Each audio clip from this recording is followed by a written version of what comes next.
अस्सलाम वालेकुम dear students, welcome back. Dear students, आज हम क्लास 9th फिज़िक्स का एक और टॉपिक डिस्कस करेंगे। वो टॉपिक हमारे पास है प्रेशर। आज हम प्रेशर का कॉन्सेप्ट सीखेंगे कि प्रेशर हम किसको कहते हैं और प्रेशर को हम कैसे कैलकुलेट करते हैं। तो हम चलें स्टार्ट करते हैं प्रेशर को। डियर स्टूडेंट्स, फर्स्ट करें, ये मेरे पास एक सरफेस एरिया है। ये मेरे पास एक एरिया है।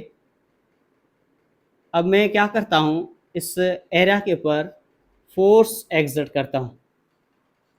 इस एरिया के ऊपर, यूनिट एरिया के ऊपर मैं क्या करता हूँ, फोर्स एग्जर्ट करता हूँ। अब यहाँ पर जो मैं फोर्स एग्जर्ट कर रहा हूँ किसी यूनिट एरिया पर, इस क्वांटिटी को हम नाम देते हैं प्रेशर का। स्टूडेंट्स, हम कैसे इसको डिफाइन करेंगे? सबसे पहले अगर हम सिंबल की बात करें तो प्रेशर की सिंबल है पी।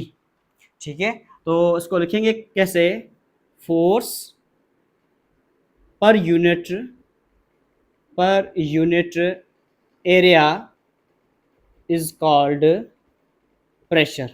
आप किसी भी यूनिट एरिया पर जो फोर्स एक्सर्ट करते हैं उसको हम कहते हैं प्रेशर। आपकी किताब के अंदर वर्ड लिखा होगा नॉर्मली। तो डियर स्टूडेंट्स, नॉर्मली का मतलब है, नॉर्मल का मतलब है जो थीटा होगा ना, वो हमारे पास 90 डिग्री होगा। मतलब जो फोर्स आप एक्सर्ट करेंगे किसी यूनिट एरिया पर, वो आप कितनी एंगल पर करेंगे? 90 डिग्री पर करेंगे। तो डियर स्टूडेंट्स, यहाँ पर प्रेशर की जो डेफिनेशन होगी वो ये होगी, force per unit area is called pressure. Dear students, pressure हमारे पास जो है ना, वो स्केलर क्वांटिटी है। It is scalar and derived quantity ये हमारे पास स्केलर और ड्राइव्ड क्वांटिटी है। मैंने आपको फंडामेंटल और ड्राइव्ड क्वांटिटी समझाया था, उसमें हमने ड्राइव्ड क्वांटिटीज़ को जो है ना एक्सप्लेन किया था। ड्राइव्ड क्वांटिटीज़ किसको कहते हैं, और स्केलर वेक्टर भी मैंने आपको आपके लिए एक वीडियो अपलोड की थी कि स्केलर वेक्टर किसको कहते हैं, स्केलर क्वांटिटीज़ कौन सी होती हैं। तो प्रेशर बेसिकली हमारे पास क्या है? स्केलर क्वांटिटी है और ड्राइव्ड क्वांटिटी है। तो डियर स्टूडेंट्स, हमने प्रेशर को डिफाइन कैसे किया कि आप किसी भी यूनिट एरिया पर जो फोर्स लगा रहे हैं उसको हम क्या कहते हैं? प्रेशर सिंपल कहते हैं। ठीक है, तो इसको हम फार्मूले में अगर देखें तो फार्मूला इसका क्या बनेगा? तो डियर स्टूडेंट्स, फार्मूले की अगर बात करें, फार्मूला, तो फार्मूला इसका बनेगा pressure is equal to force per unit area. अगर हम सिंबॉलिकली लिखें तो P is equal to F upon A. Dear students, ये फार्मूला है। इस फार्मूले से आप प्रेशर को कैलकुलेट कर सकते हैं। P प्रेशर, फोर्स और एरिया, यहाँ से आप प्रेशर को कैलकुलेट कर सकते हैं। डियर स्टूडेंट्स, अगर मुझे F कैलकुलेट करना हो तो P यहाँ, A यहाँ पर क्या हो रहा है? डिवाइड यहाँ के P के साथ क्या होगा? Multiply. PA is equal to F। अगर मुझे A फाइंड करना हो तो P यहाँ पर मल्टीप्लाई है, यहाँ जाके F के साथ क्या होगा? Divide. A is equal to F upon P। तो आपके पास तीन फार्मूले हैं। इस फार्मूले से प्रेशर को कैलकुलेट कर सकते हैं, इस फार्मूले से आप फोर्स को कैलकुलेट कर सकते हैं, और इस फार्मूले से आप एरिया को कैलकुलेट कर सकते हैं। तो डियर स्टूडेंट्स, हमारे पास तीन फार्मूले हैं। अब हम इस बात करते हैं इसकी यूनिट की। प्रेशर का यूनिट क्या होगा? तो डियर स्टूडेंट्स, इसका SI जो यूनिट होगा, अगर आप यहाँ से देखें इसका SI यूनिट क्या बनेगा? तो डियर स्टूडेंट्स, इसका SI यूनिट है, फोर्स का होगा न्यूटन, और एरिया का होगा मीटर स्क्वायर। तो न्यूटन पर मीटर स्क्वायर इसका क्या होगा? यूनिट होगा किसका? प्रेशर का। और कौन सा? SI unit. अब देखिए बेटा, न्यूटन पर मीटर स्क्वायर जो है ना, वो इक्विवेलेंट होता है, न्यूटन पर मीटर स्क्वायर इक्विवेलेंट होता है पास्कल के। तो हम SI यूनिट में लिखेंगे कि SI unit of pressure is pascal. वैसे ये न्यूटन मीटर स्क्वायर है, ये इक्विवेलेंट होता है पास्कल के, तो इसलिए हम कहते हैं SI यूनिट कौन सा है? पास्कल है। अब डियर स्टूडेंट्स देखें, यहाँ पर अगर हम प्रेशर की बात करें तो प्रेशर किन किन फैक्टर्स पर डिपेंड करता है? क्या प्रेशर को हम बढ़ा सकते हैं? क्या प्रेशर को हम कम कर सकते हैं? तो इसका आंसर होगा यस। हम प्रेशर को कम भी कर सकते हैं, हम प्रेशर को बढ़ा भी सकते हैं। कैसे बढ़ाएंगे, देखिए कैसे कम करेंगे। अब डियर स्टूडेंट्स, इस फार्मूले को अगर देखें, फार्मूला हमारे पास है P is equal to F upon A. इस रिलेशन से हमें जो है ना वो पता चल रहा है कि प्रेशर जो है वो डायरेक्टली प्रोपोर्शनल है किसके, प्रेशर डायरेक्टली प्रोपोर्शनल है एफ के, और प्रेशर जो है वो इनवर्सली प्रोपोर्शनल है किसके, एरिया के।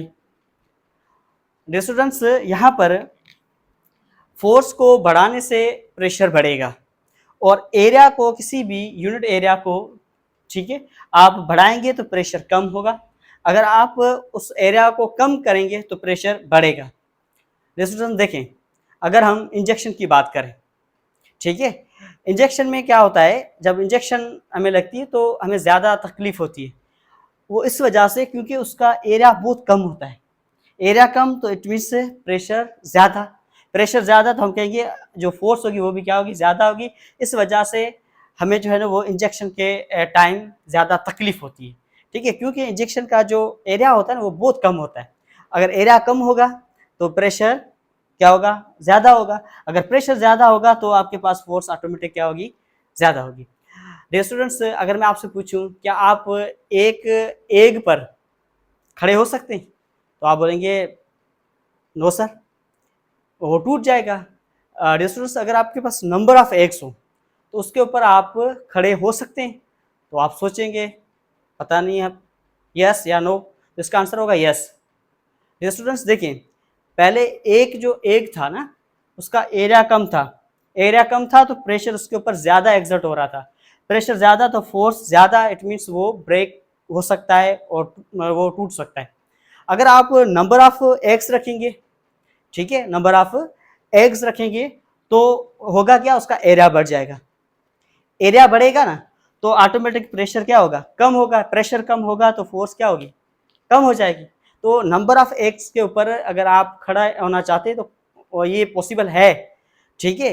तो एक अंडे पर आप, एक एग पर आप खड़े नहीं हो सकते क्योंकि उसका एरिया कम होता है। एरिया अगर कम करेंगे तो प्रेशर बढ़ जाएगा। जिस तरह हम पाइप की मिसाल दें, पाइप से अगर वाटर फर्ज करे फ्लो हो रहा है, तो अगर एरिया पाइप का ज़्यादा होगा, एरिया ज़्यादा होगा तो प्रेशर कम होता है। अगर एरिया कम होगा तो प्रेशर ज़्यादा होगा। अगर फर्ज करें एक एरिया ये, यहाँ से पानी का जो फ्लो हो रहा है, फर्ज करें जो प्रेशर है वो कम है, अगर सेम मैं इसका एरिया कम कर दूँ ऐसे, तो यहाँ से जो पानी की जो स्पीड होगी या जो प्रेशर होगा, प्रेशर बढ़ जाएगा, ठीक है। तो मैंने एरिया को कम किया, प्रेशर बढ़ गया, इट मीन्स एरिया को बढ़ाने से प्रेशर क्या होगा, कम हो जाएगा। तो दोनों ये आपस में क्या है, इनवर्सली प्रोपोर्शनल है। और इसका जो फार्मूला होगा वो होगा pressure is equal to force per unit area, और यहाँ पर P is equal to F upon A, ठीक है। अगर आपको यहाँ पर बोर्ड पर के ऊपर नज़र नहीं आ रहा होगा लाइटिंग की वजह से, तो स्क्रीन के ऊपर इसका फार्मूला गिवन होगा P is equal to F upon A. तो डियर स्टूडेंट्स, अब हम देखें एक और मिसाल देते हैं आपको। डियर स्टूडेंट्स, आपने जो करतबाज होते हैं, आपने नोट किया होगा जो करतबाज होते हैं ना, वो आपको स्क्रीन के ऊपर ये जो है ना करतबाज की जो है ना वो इमेज नज़र आ रही होगी। डियर स्टूडेंट्स, अब देखें ये करतबाज एक बेड पर जो है ना वो सोया हुआ है आराम में, और आप देखें ये बेड किस चीज़ का बना हुआ है, ये कील का बना हुआ है। अगर इस करतबाज को बोलें कि एक कील पर सोए, नहीं होगा, पॉसिबल ही नहीं है।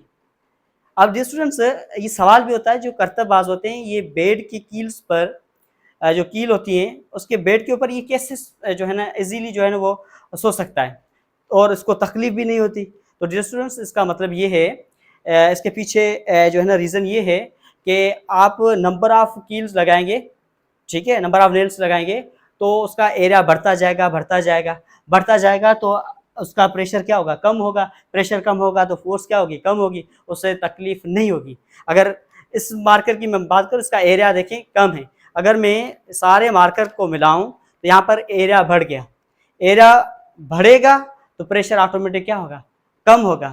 तो ये इसके पीछे ना ये रीज़न होता है कि वो एरिया को बढ़ा देते हैं, वहाँ पर जो कील्स लगाते हैं ना, कील्स की वजह से नंबर ऑफ कील्स होते हैं तो वहाँ पर एरिया बढ़ जाता है। एरिया अगर बढ़ गया तो प्रेशर कम हो जाएगा, प्रेशर कम तो ऑटोमेटिक जो है ना वो क्या होगा, फोर्स भी कम होगी तो उन्हें कोई भी तकलीफ वगैरह, दर्द नहीं होगा।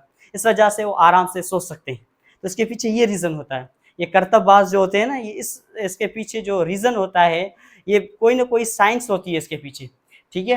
अब डियर स्टूडेंट्स, एक तो हमारे पास था इसका एसआई यूनिट, इसके बाकी भी यूनिट हैं। कौन कौन से यूनिट हैं देखें। इसके अदर यूनिट की अगर हम बात करें, अदर यूनिट्स किसके, प्रेशर के अदर यूनिट्स में बेटा एटमॉस्फेरिक जो एटीएम जो आता है, एटीएम भी इसका क्या है, प्रेशर का यूनिट है, एटमॉस्फेरिक प्रेशर। ठीक है। और दूसरा जो है टॉर भी आता है, टॉर। और अदर यूनिट में बार भी आता है, अदर यूनिट में पिस्सी भी आता है। पिस्सी का मतलब है पाउंड पाउंड पाउंड पर स्क्वायर इंच। ये भी किसका यूनिट है, प्रेशर का अदर यूनिट है। ठीक है। एम ऑफ एच जी आपने पढ़ा होगा, ये किसकी सिंबल है, मरकरी की है। एम का मतलब है मिलीमीटर ऑफ एच जी। तो ये यूनिट होते हैं अदर यूनिट, एटीएम, टॉर, पिसी। ठीक है। बार इस M of H G, C M of H G. ठीक है बेटा। तो डियर स्टूडेंट्स, वन एटीएम के अंदर पास्कल कितने आते हैं। ठीक है। और एक टॉर के अंदर या एक एटीएम के अंदर पास्कल कितने आते हैं, पहले वो मैं बता रहा हूँ। 10, 13, 25 पास्कल आते हैं। 10, 13, 25 पास्कल आते हैं।